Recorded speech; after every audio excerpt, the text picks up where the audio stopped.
I want us to take on Dr. Rapheal James.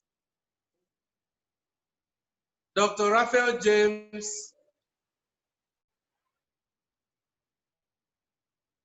Christy, how are you?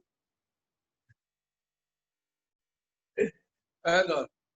Can we hear Dr. James? Unmute your phone, sir. Unmute your set so we can hear you. Okay, done. Okay, please come on. Good afternoon, everybody in the house. Good afternoon. Yeah, my name is Rapheal, Dr. Rapheal James. I am a researcher, a tourist, an author, a publisher.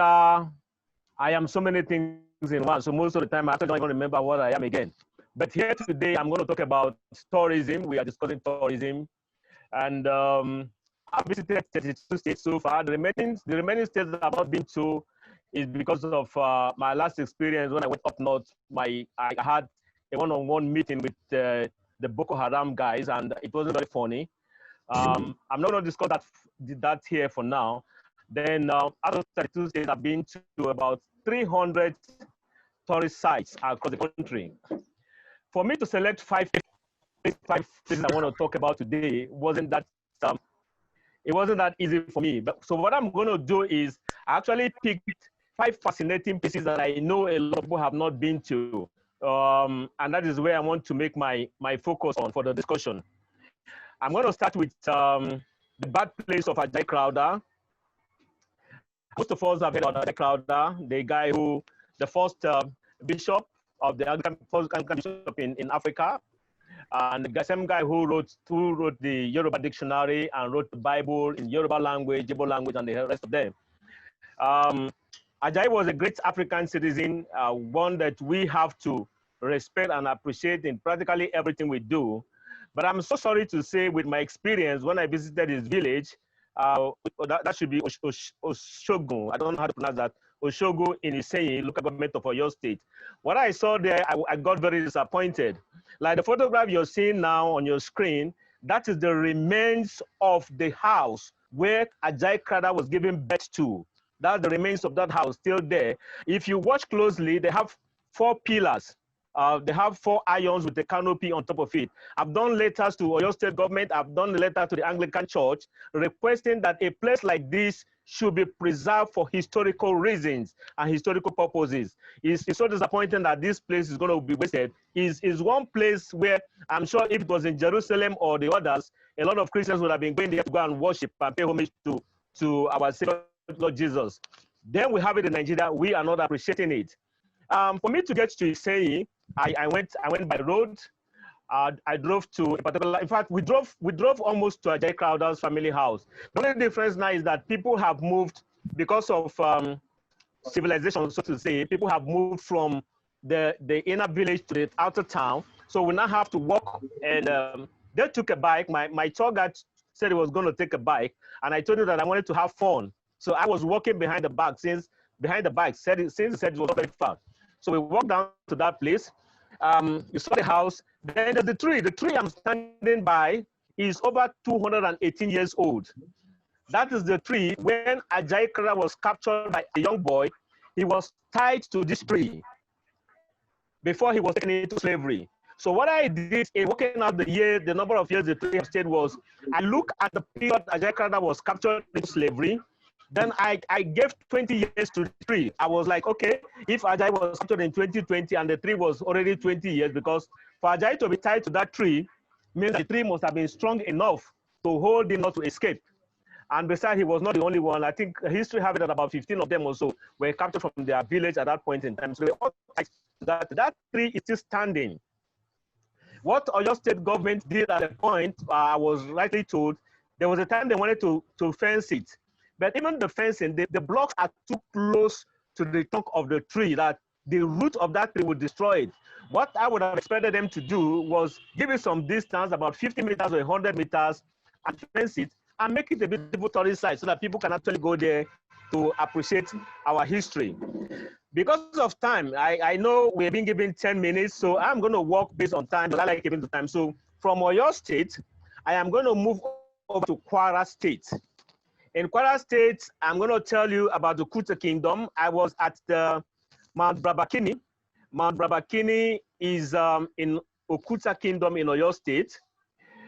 I had gone there to Kuta Kingdom to make donation of books to the king of Okuta, who said he wanted to set up a library. And I felt, well, I mean, reading is one thing we should promote. So I left with 500 books to donate to him. And when I got to the village, the first thing I asked them is there any tourist attraction in your community? And they said yes, that they would like to take me to the Brabakani Mountain.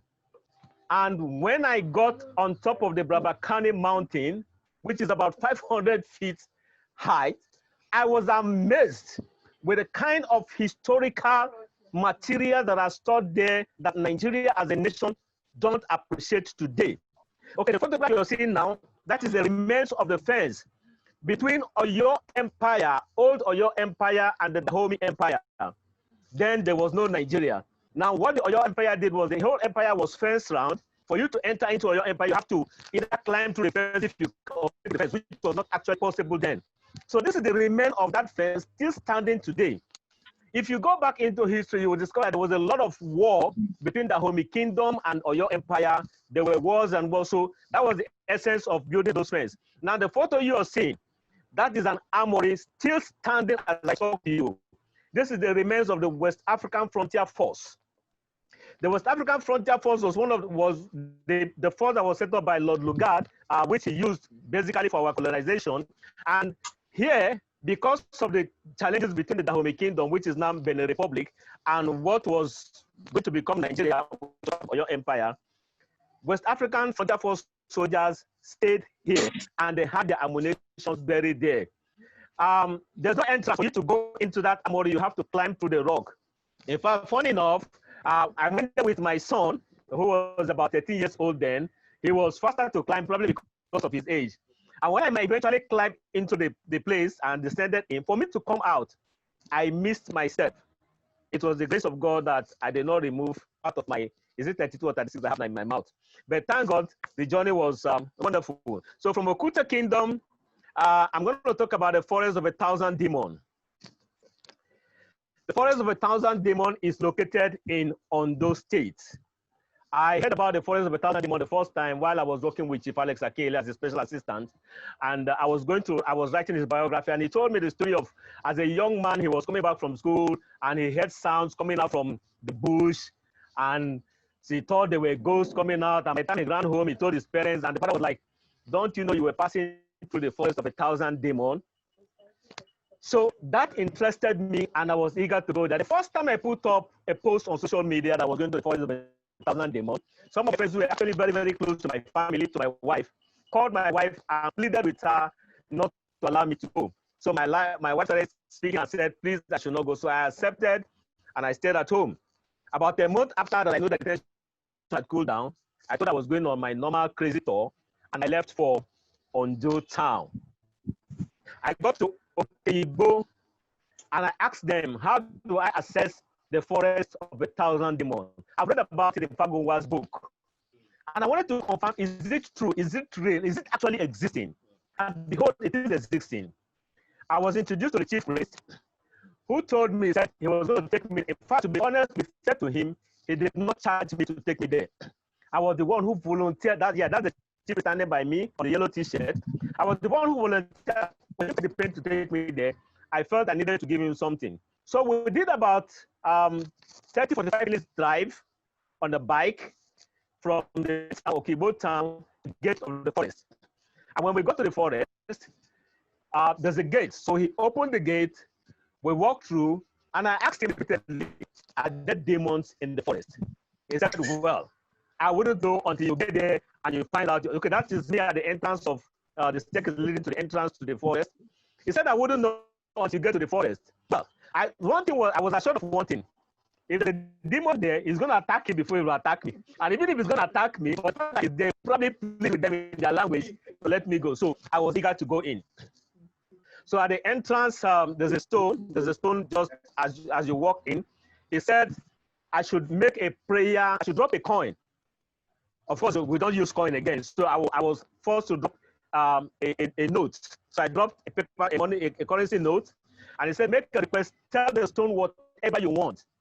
And behold, I dropped my note and I told the stone, I said, I would like to be the next president of Nigeria. I'm sure the stone is still consulting because it's going to happen very soon.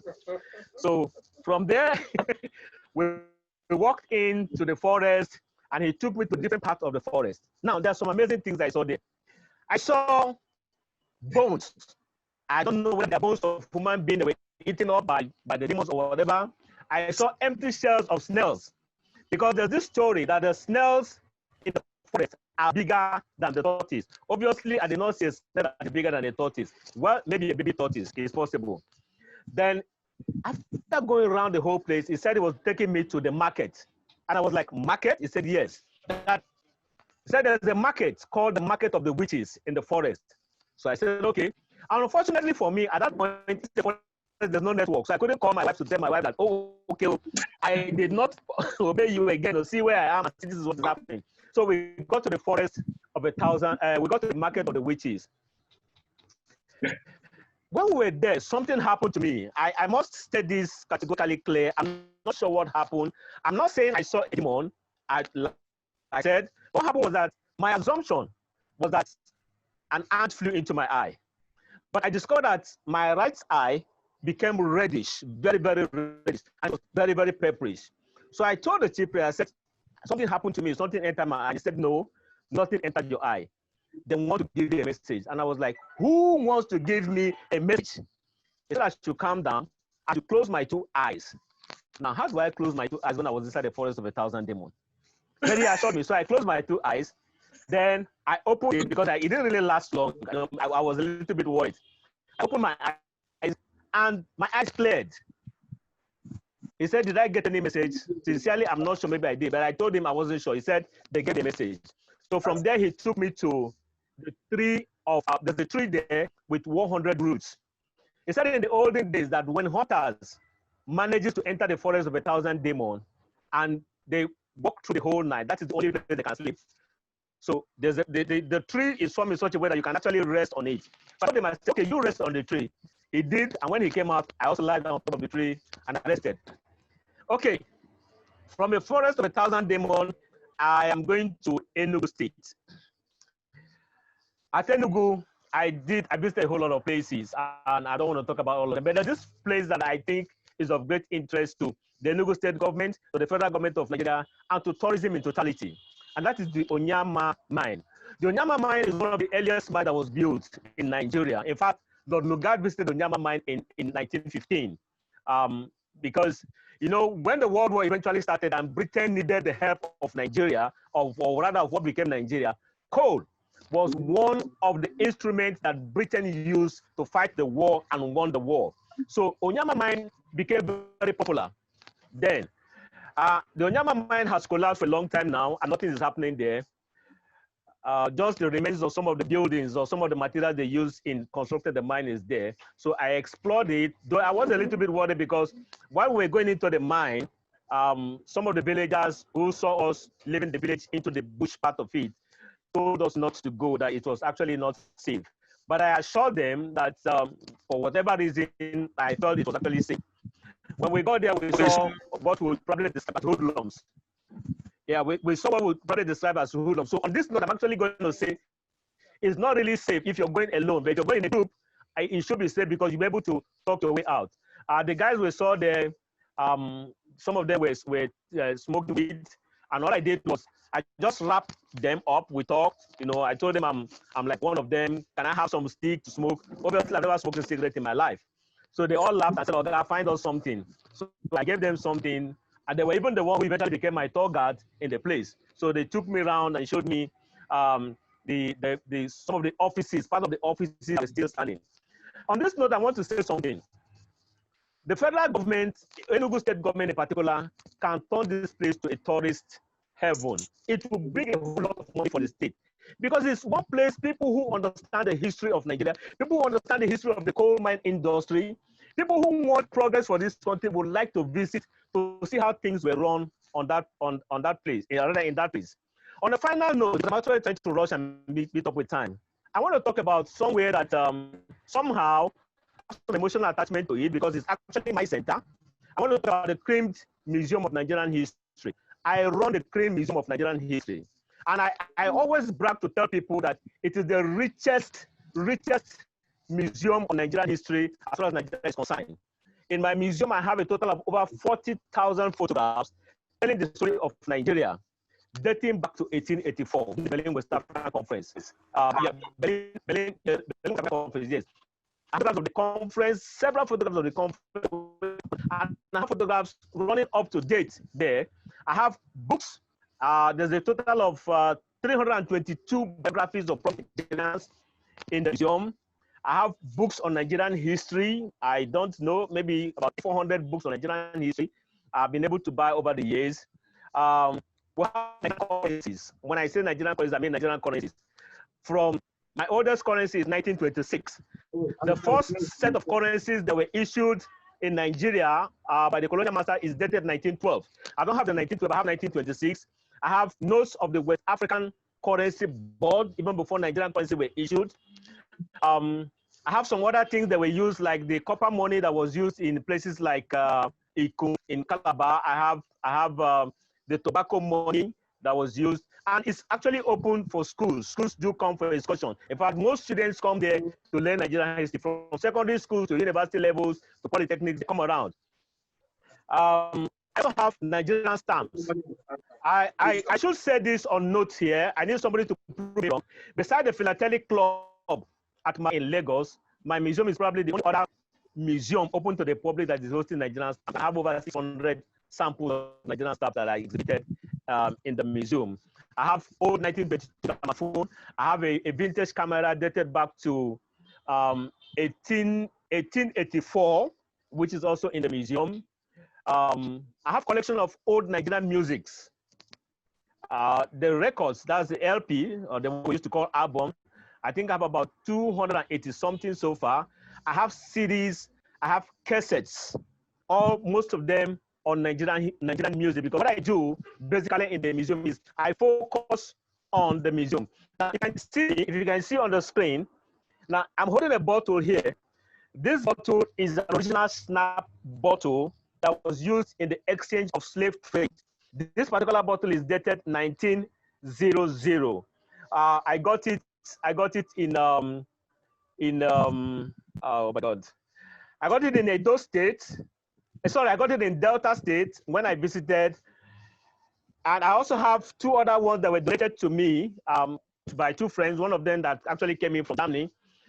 I also have this. If you can see this, is actually protected. This is a matchstick that is 85 years old. A matchstick that is 85 years old. You want to ask when I get from that date?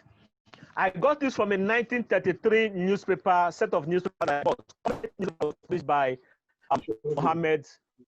Mohammed Aliu, I think so. It was later bought over by Dr. Nnamdi Azikiwe. So in that particular newspaper, I saw this matchstick buried in the newspaper. It has even chopped up the paper open. So that will tell you how long it has stayed inside that newspaper.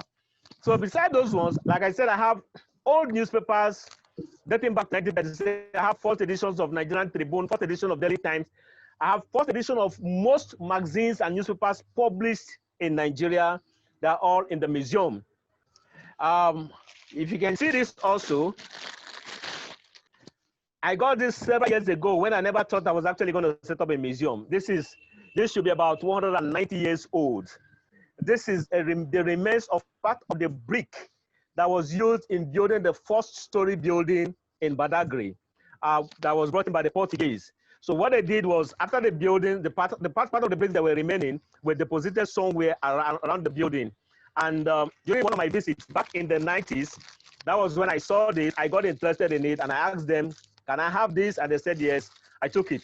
I understand presently that part of those bricks that were there have been moved by the federal government, by maybe the tourism board or so, to Abuja. So if you go there now, you will not see any of them.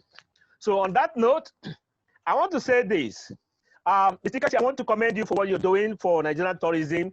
And I think if we can continue like this, we are someday very soon, we're going to beat what Dubai is doing, because we are blessed more in Nigeria than any other country of the world. I'm saying this in good authority because I've toured around the country. I'm not writing for a particular newspaper or a magazine. No, I'm not being sponsored by anybody. I do my tour all on my own. One of the speakers talked about the Aba Colonial Museum in Aba. Fantastic place. I was there when I was doing research work on the Aba Women's Riot. I actually thought I was going to talk about Oloko in this issue. I'm not sure, maybe I mentioned Oloko in the things I said. Go ahead. Okay, beautiful, beautiful. Now, let me bring in Oloko. Oloko is located in Abia State. Oloko was where the Aba Women's Riot happened in 1928. Research work there that took me about 2 weeks. Children of the women of Mrs. Ojim, who started the Aba Women's Riot. I went to the family house. I went to Chief Okugo's house. Chief Okugo was the warrant chief. Out of confusion, I must say this in good time. You're showing with a group of women. I've tried to counter that photograph. Those photographs are not about women riot. But I discovered that on social media, it can be used repeatedly as women of the Aba Women's Riot. No, they are not. Part of these women you're showing, 2 of them, I understand, is still living. They are from Kwara State. They are from Kwara State, so they are not Aba Women's Riot. But again, like I said, so it has been used in social media with people saying that it is Aba Women's Riot. So far, the only photograph I've been able to get, I got a photograph of Mrs. Ojim. I think I want the photograph of Mr. Ojim, who was the one who started it. Because now, if I have to talk about Women's Riot here, okay, this is the son. This is one of the sons of Mrs. Ojim. This man, as of when I took this photograph with him, was 63 years old. Forget the fact that he's looking smallish. Yeah, and this is also the son of Chief. Oh my God, I can't remember his name. This is not Chief Okugo's son. This is the man who, the warrant chief who took over from Chief Okugo. This is his house. The Chief Okugo was the first person to build a story building. Unfortunately, his story building existed, so we don't have evidence of it to see it. But the next warrant chief took over from Chief Okugo also erected a story building, which is the one I just that just appeared on the screen now. The Aba Women's Riot, let me point out this clearly. Let me use this opportunity to talk about this. The Aba Women's Riot, what we were told was that the women were fighting because they were asked to pay tax. And I said, okay, now this is the son of Chief Okugo. Beautiful. This is the son of Chief Okugo. I had a lengthy interview with him. He told me the version of what he could remember is about, it was about 80-something years as of when I did the interview. He told me the version of what he could actually remember, because before I went there, I did a whole story. I read so much about the Aba Women's Riot, and I was able to tell him the story of what I have read.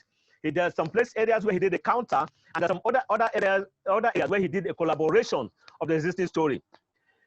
When Emeka went to Mrs. Ojim's house to ask for tax, which is what resulted to the riot, he did not go there to ask Mrs. Ojim to pay tax. Please, let us clarify this part of Nigerian history. He went there to tell Mr. Ojim that he needed to pay his tax. As he was getting to the gate, he saw Mr. Ojim going out. Again, if you read most history books, they'll tell you that the woman was a widow. No, the woman was not a widow because Mr. Ojim was still alive. If you go back to the Colonial Museum in Aba, you will see record that Mr. Ojim actually testified in the Commission of Inquiry. That means he was alive. If he was dead, he won't be there to testify.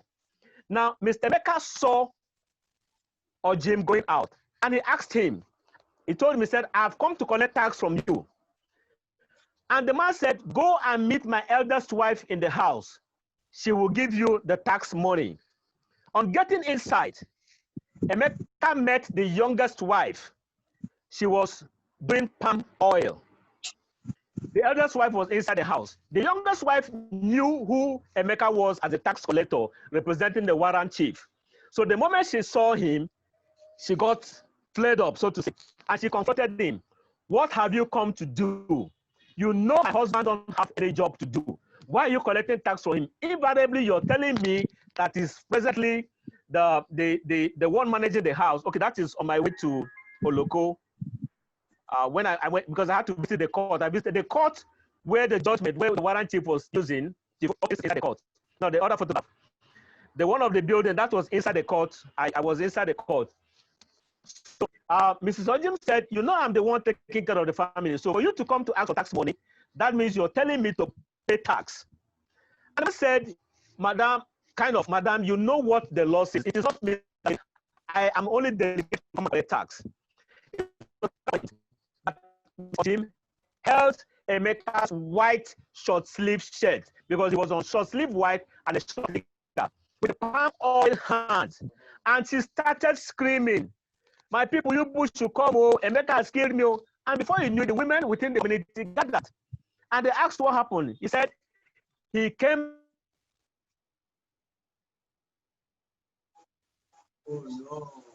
to collect tax. Now, he came to collect tax does not really mean he came to collect tax from me, but this was no, he did not collect tax from her. So it was from there, the women now went to the warrant chief, Chief Okugo's house, to find out from him, why will you ask Mrs. Ojim to pay tax? So this so-called rumor we have been hearing, because if you actually go through the detail of what I wrote, before then, a particular warrant chief from one of the communities of Oloko, not Oloko exactly, was trying to play a game on the people. So he came up with this idea, trying to sample how they will react by telling them that very soon, these Oyibo people will even say women, goat, cow should pay tax. And that rumor was actually flying around the market area. So Emeka going to Jim's house now generated it to become what eventually became a demonstration, not a riot. So the demonstration started from Oloko and spread out to other parts of what is today Abia State. Eventually it entered to Calabar. Calabar province, let me also point out this. Chief Okugo, who was based in Oloko, the present day Abia State, was in charge of Calabar province, which is also presently now under Cross River State. And I think that is where most people who have written this history from Cross River are claiming that the riot started in Calabar. No, the riot did not start in Calabar, it started in Oloko. But because Okugo was in charge of Calabar province, the word province there is what they are not looking at. They are looking at the name which they already know, Calabar. So from Oloko, it spread down to other parts of Igbo land until it got to Aba. I'm bringing in Aba because every time we talk about this history, we said it's the Aba Women's Riot. Why was it called Aba Women's Riot? Because in Aba, some other hoodlums joined the women and they vandalized most of the factories and shops belonging to the colonial masters.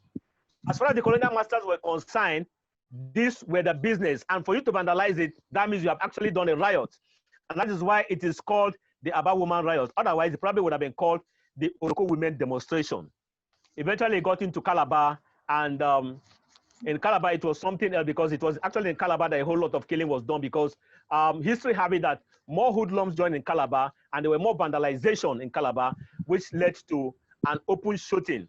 Well, the colonial master described it. If you read the commission's report, they said it was an accidental discharge. So the accidental discharge eventually led to the killing of a whole lot of women during that riot. On that note, I want to say thank you for bringing me in to participate in this program, and God bless us. And thank you for that amazing. There are conflicts that you have resolved today. Earlier this morning, there was this discussion about whether it happened in Akwa Ibom or it happened in Aba. And the popular story now is that because nobody was killed in Aba, people were killed in the Calabar province, which was Akwa Ibom, that it actually happened in Akwa Ibom. Now, what you have done, for the fact you're quoting from the Commission of Inquiry reports, that means that is the written record, started from Oloko, moved all the way to Aba, and moved to Calabar province. Now we have a good picture of this particular incident. But I think we need to interrogate it further because there are different aspects of it. You are a meticulous history keeper, you keep documents, 40,000 photographs, that's amazing. And you visited 300 sites. You've talked about places I didn't know about. The Ajayi Crowder we know, we'll tell you about Badagry, somewhere in the east. Or your state has not done what it needs to do about Ajayi Crowder. Ajayi Crowder was one of the greatest Nigerians of history. So I think now that the state government is trying to rebuild places, I think your state should do something. Okay, greetings to Madam Ngozi. Lolo, greetings from here. Shout out to you. Well done. I think 4 states that you pointed out needs to do something. Enugu State needs to give attention to the coal history. I grew up in Enugu, and the coal mine, Onyama mine, Okpara mine, all the way to Ifa Valley, one of the most picturesque places you will ever see in your life, Ifa Valley. And I want to go back there. And I think Enugu State government should give it some attention. Oyo State was called out concerning Ajayi Crowder. We need to preserve a lot more of the history. People wanted to know where the Uguta Kingdom is in Para, where you have the West African frontier force. Then a forest of 1,000 demons. Now, we first had the Mami Water experience. Now we are having demons. When you said your eye was red, I wanted to say, should they slap you and waiting? Somebody said you should go there with chaplets and holy water and all of that. There are lovely stories to tell. Nigeria is an amazing country. We've heard things today that we never knew existed. The problem we have is that these stories are just moving in circles. Nobody knew Dr. James has one of the best museums in this country. It's a privately run museum. Nobody knows about it. This is why we are doing this. So a lot of things can come out to the fore. So if you don't know where this museum is, Ejibo Idumi Road, number 13. Please visit there. There are books, lots of things to learn about Nigeria. That should be the beginning of your journey into the heart of Nigeria. I think today was amazing. I like Bolaji's stories, and the funniest part is not the Mami Water part. It's the part that when he arrived at Boki, he was looking black from the death of Yoka. And one of my favorite falls, the Rapheal Fall and the Zongo Fall in Plateau, which we are going to do an expedition to most of these places. So I really thank Madam Peace and Bolaji, Sam Adeleke. Justina had communication issues, so she will have another turn because she has lovely stories to tell. Then Dr. Rapheal James, I think we have to bring you and Dayo back at a later date.